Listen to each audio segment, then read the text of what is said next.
Hello दोस्तों, this is Shekhar. आज हम लोग समावेशी शिक्षा का प्रैक्टिस सेट नंबर 2 करने जा रहे हैं। ये हम लोग पढ़ लिए थे, तो दूसरा इसका पार्ट चालू कर रहा हूँ। अगर इसका फर्स्ट पार्ट चाहिए तो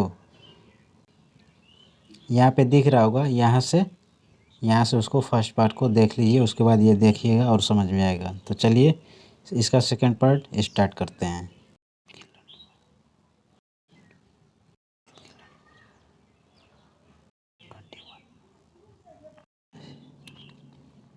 तो दोस्तों एक क्वेश्चन 43 नंबर से स्टार्ट होगा सेकंड पार्ट का। तो चलिए इसको देखते हैं कि बच्चे के उचित विकास को सुनिश्चित करने के लिए उसके स्वस्थ शरीर विकास एक महत्वपूर्ण प्रथम आवश्यकता है। यह कथन गलत हो सकता है क्योंकि विकास नितांत व्यक्तिगत मामला है। सही है क्योंकि विकास क्रम में शारीरिक विकास सबसे पहले स्थान पर आता है। सही है क्योंकि शारीरिक विकास विकास के अन्य पक्षों से अंतः संबंधित होता है। गलत है क्योंकि शारीरिक विकास विकास के अन्य पक्षों को किसी भी प्रकार से प्रभावित नहीं करता है। तो बाकी सब ऑप्शन गलत है, थर्ड ऑप्शन को छोड़ करके। मतलब इसका थर्ड ऑप्शन जो है बिल्कुल सही करेक्ट है, कोई दिक्कत नहीं। अगला क्वेश्चन देखते हैं। अनुशासन निम्नलिखित में से सृजनशीलता का प्रमुख तत्व क्या नहीं है? अनुशासन, लचीलापन, मौलिकता या फिर धारा प्रवाह। तो इसका ये अनुशासन हो जाएगा सही। नेक्स्ट, जन्म के समय लगी चोट या भ्रूण क्षति की वजह से मानसिक मंदता क्या कहलाती है? जैविक मंदता, पारिवारिक मंदता, आकस्मिक मंदता, चिकित्सा मंदता। तो ये जैविक मंदता कहलाती है। निम्न में से कौन सा विशिष्ट अधिगम विकलांगता का उदाहरण है? डिसलेक्सिया, मानसिक मंदता, attention deficit hyper disorder, autism.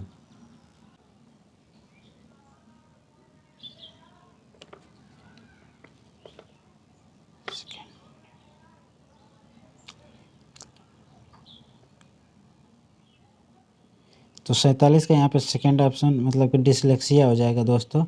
यह डिसलेक्सिया है।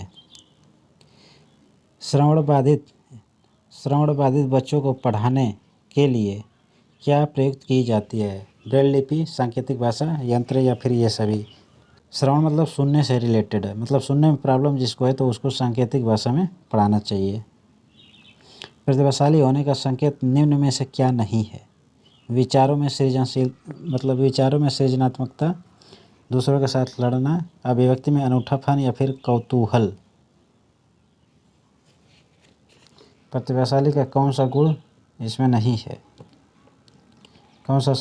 तो दूसरों के साथ लड़ना इसका आंसर हो जाएगा, मतलब कि ये उसका संकेत नहीं है, दूसरों के साथ लड़ना। समन्वित शिक्षा की सफलता निर्भर करती है समुदाय के समर्थन पर, पाठ्य पुस्तकों की उत्कृष्टता पर, शिक्षण अधिगम वस्तु की गुणवत्ता पर या फिर शिक्षक में अभिवृत्तिगत परिवर्तन पर।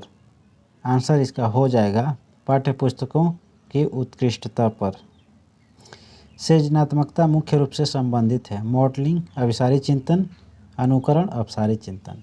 तो सृजनात्मकता मतलब कि एक केंद्र बिंदु से अनेक तरफ सोचना, यही होता है अपसारी चिंतन। जब एक शिक्षिका दृष्टिबाधित शिक्षार्थी को कक्षा के अन्य शिक्षार्थियों के साथ सामूहिक गतिविधि शामिल करती है तो वह कक्षा के लिए सीखने हेतु बाधाएं उत्पन्न कर रही है, समावेशी शिक्षा की भावना के अनुसार कार्य कर रही है, सभी शिक्षार्थियों में दृष्टिबाधित शिक्षार्थियों के प्रति सहानुभूति विकसित करने में मदद कर रही है, दृष्टिबाधित शिक्षार्थी पर संभवतः तनाव बढ़ा रही है। तो तनाव नहीं बढ़ा रही है, यह समावेशी शिक्षा की भावना के अनुसार कार्य कर रही है। एक शिक्षिका अपने शिक्षण में दृश्य श्रव्य सामग्रियों और सारी गतिविधियों का प्रयोग करती है। वे शिक्षक को आराम देता है, वे प्रभावी आकलन को सुगम बनाता है, वे शिक्षार्थियों को वैविध्य उपलब्ध कराता है या फिर अधिकतम इंद्रियों का उपयोग सीखने को संवर्धित करता है। तो यही इसमें अधिक इंद्रियों का उपयोग सीखने को संवर्धित करता है, यही सही हो जाएगा। श्रवणभाष से ग्रसित बच्चे कक्षा में किन मुख्य नैराश्य मतलब कुंठा का सामना करता है? दूसरों के साथ संप्रेषण करने तथा सूचनाओं को बांटने में अक्षमता, दूसरे विद्यार्थियों के साथ परीक्षा देने में अक्षमता, प्रस्तावित पाठ्य पुस्तक को पढ़ने की अक्षमता या फिर खेल कूद में भागीदारी निभाने में अक्षमता। इसका आंसर क्या होगा दोस्तों?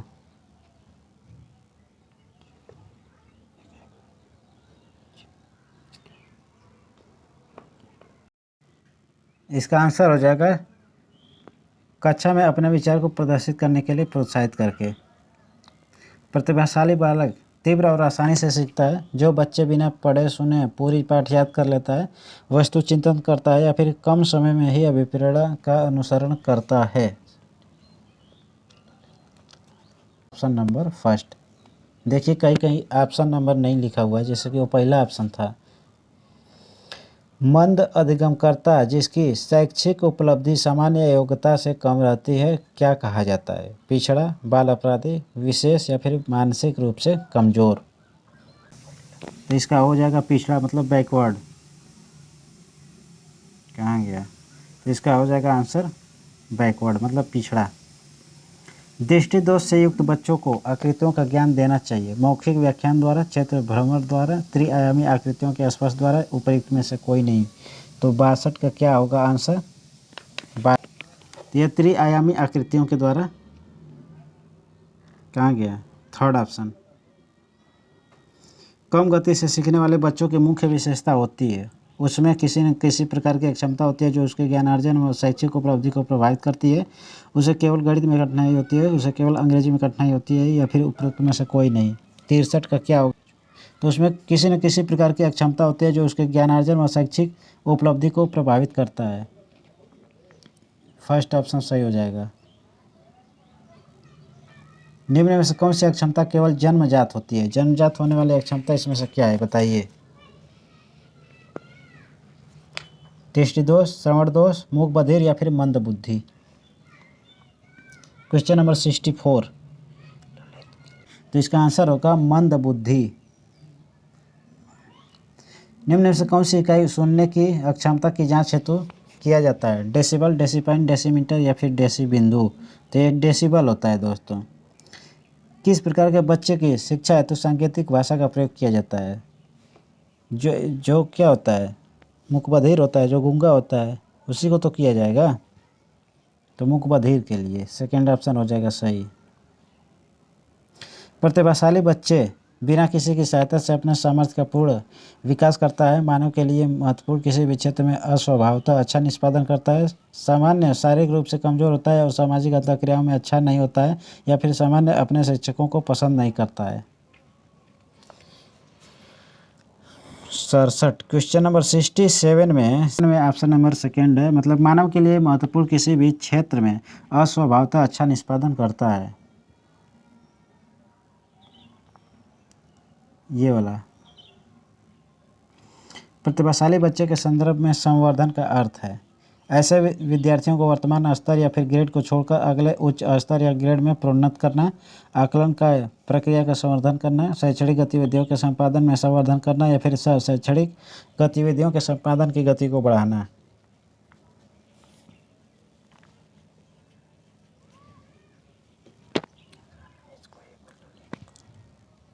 अड़सठ का फर्स्ट है यहाँ पे, मतलब 68 का फर्स्ट। ऐसे विद्यार्थियों के वर्तमान स्तर या ग्रेड को छोड़कर अगले उच्च स्तर या ग्रेड में प्रोन्नत करना, यही ऑप्शन सही हो जाएगा। फर्स्ट ऑप्शन सही है। प्रतिभाशाली विद्यार्थियों के लिए निम्नलिखित में से कौन सी गतिविधि सर्वाधिक उपयुक्त है? अभी हाल ही में हुए स्कूल मैच का प्रतिवेदन लिखना, दी गई संकल्पनाओं के आधार पर मौलिक नाटक लिखना, 5 पाठों के अंत में दिए गए अभ्यासों को बार बार हल करना, या फिर शिक्षक दिवस पर कक्षा को पढ़ाना। आंसर इसका हो जाएगा दी गई संकल्पनाओं के आधार पर मौलिक नाटक लिखना। 71 क्वेश्चन में क्या देखिए, प्रतिभाशाली शिक्षार्थी कौन है? अपसारी चिंतक, बहिर्मुखी, अपसारी चिंतक या फिर बहुत परिश्रमी। तो प्रतिभाशाली इसको कहा जाएगा जो अपसारी चिंतन वाला होता है। शारीरिक गतिक बुद्धि रखने वाले बच्चों की अंतिम अवस्था निम्नलिखित में से कौन सी हो सकती है? शल्य चिकित्सक, कवि, वाचक या फिर राजनीतिक नेता। शारीरिक गतिक बुद्धि वाली बात कर रहा है इसमें। 70 क्वेश्चन नंबर 70 में क्या होगा? तो 70 का ऑप्शन यहाँ पे कौन होगा सही? 70 का पहला ऑप्शन यहाँ पे हमको देखने के लिए मिल रहा है। 70 का पहला ऑप्शन मतलब शल्य चिकित्सा सर्जन, मतलब फर्स्ट ऑप्शन सही है। निम्नलिखित में से कौन भूलने का सिद्धांत है? प्रतिस्पर्धात्मक अवरोध, प्रतिबोधित अवरोध, प्रतिकूल अवरोध, प्रतिच्छायित अवरोध। 73 के यहाँ पे सेकेंड ऑप्शन हो जाएगा। प्रत्येक प्रतिकूल मतलब अवरोध, प्रत्येक वाला जो सही है ये सेकेंड वाला। निम्नलिखित में से मानसिक विकास के लक्षणों को सभी दर्शाता है कौन? तनाव के, चिंता के, भग्नाशा मतलब निराशा के, या फिर पुस्तकों से विशिष्ट ज्ञान प्राप्त करना। तो यहाँ पे थर्ड ऑप्शन हो जाएगा 74 का थर्ड ऑप्शन सही है, ये वाला संबंध हो जाएगा। बाकी इस ऑप्शन को मतलब इसमें नहीं रखा गया है, बस बाकी सब सही है। मानसिक स्वास्थ्य के नियमों को खोजना और उन्हें बनाए रखना अध्ययन का केंद्र बिंदु है, यह कथन किसका है? सैफर, हेडफील्ड, डेवर या फिर लेडल का? 75 ड्रेवर है, ठीक। इसमें से कौन राष्ट्रीय पाठ्यचर्या रूपरेखा 2005 का मार्गदर्शी सिद्धांत नहीं है? ज्ञान को स्कूल के बाहरी जीवन से जोड़ना, पढ़ाई को रटत प्रणाली से मुक्त करना, अंग्रेजी भाषा में शिक्षा देना, बच्चों को विकास के अवसर उपलब्ध कराना।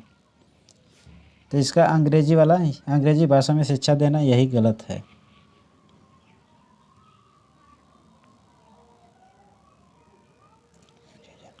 राष्ट्रीय पाठ्यचर्या की रूपरेखा एनसीएफ 2005 के दस्तावेज में भाषा के लिए निहित है। एक भाषा, द्विभाषा, तीन भाषा या फिर बहुभाषा।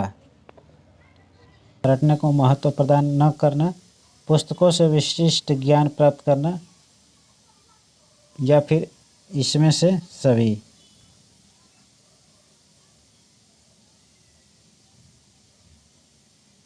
ये हो जाएगा इसका आंसर, बताइए। 78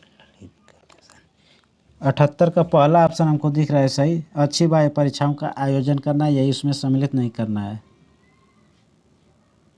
राष्ट्रीय पाठ्यचर्या की रूपरेखा 2005 के अनुसार गणित शिक्षण का मुख्य उद्देश्य क्या होगा? बच्चों को अंकगणित का ज्ञान देना, बच्चों में गणित के प्रति रुचि पैदा करना, बच्चों में तार्किक चिंतन तथा समस्या समाधान योग्यता का विकास करना, या फिर बच्चों का संवेगात्मक विकास करना। उद्देश्य क्या है ये पूछ रहा है ना।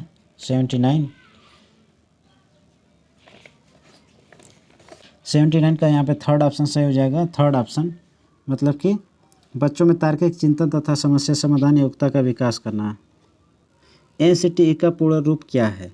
National council of teacher education, national curriculum for technical education, national council of teacher education, या फिर national council for teacher education. Question number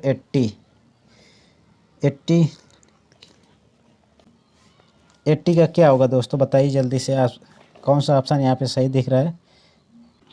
तो यहाँ पे national council of teacher education, यही ऑप्शन सही हो जाएगा, मतलब थर्ड ऑप्शन सही है। भारतीय संविधान के अनुच्छेद 41 और 46 निम्न में से किसके कल्याण से संबंधित है?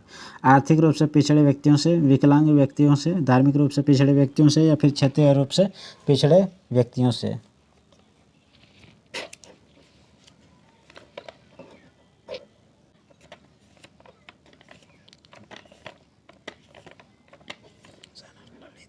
एट्टी 81 का फर्स्ट रूप से पिछड़े व्यक्तियों से रिलेटेड। शिक्षा के क्षेत्र में पाठ्यचर्या शब्दावली की ओर संकेत करता है कौन? शिक्षण पद्धति एवं पढ़ाई जाने वाली विषय वस्तु, विद्यालय का संपूर्ण कार्यक्रम जिसमें विद्यार्थी प्रतिदिन अनुभव प्राप्त करता है, मूल्यांकन प्रक्रिया, या फिर कक्षा में प्रयुक्त की जाने वाली पाठ्य सामग्री। तो यहाँ 82 का सेकेंड ऑप्शन हो जाएगा, विद्यालय का संपूर्ण कार्यक्रम जिसमें विद्यार्थी प्रतिदिन अनुभव करता है।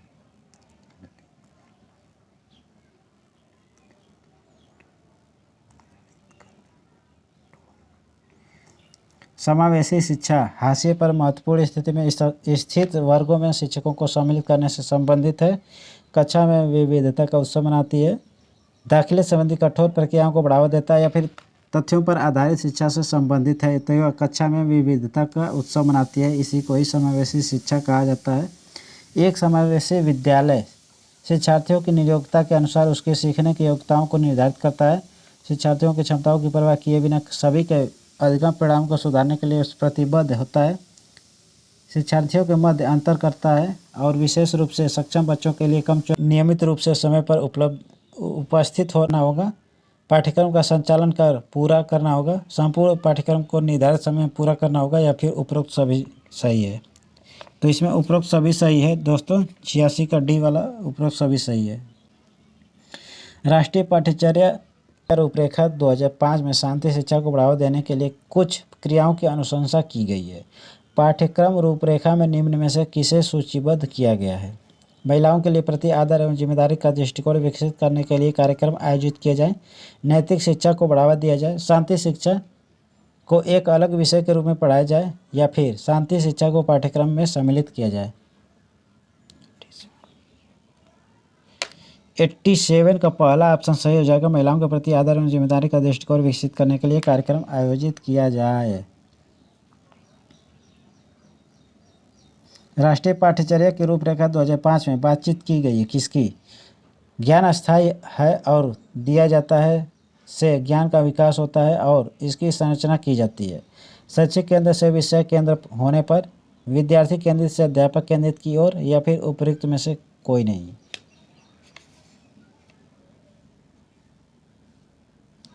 क्वेश्चन नंबर 88 का पहला ऑप्शन हमको दिख रहा है सही। 88 का पहला ऑप्शन ज्ञान अस्थायी है और दिया जाता है से ज्ञान का विकास होता है और इसकी संरचना की जाती है, यही सही है। राष्ट्रीय पाठ्यचर्या रूपरेखा 2005 के अंतर्गत परीक्षा सुधारों में निम्न में से किस सुधार को सुझाया गया है किसको? खुली पुस्तक परीक्षा, सतत या निरंतर एवं व्यापक मूल्यांकन, सामूहिक कार्य मूल्यांकन, या फिर उपरोक्त सभी। 89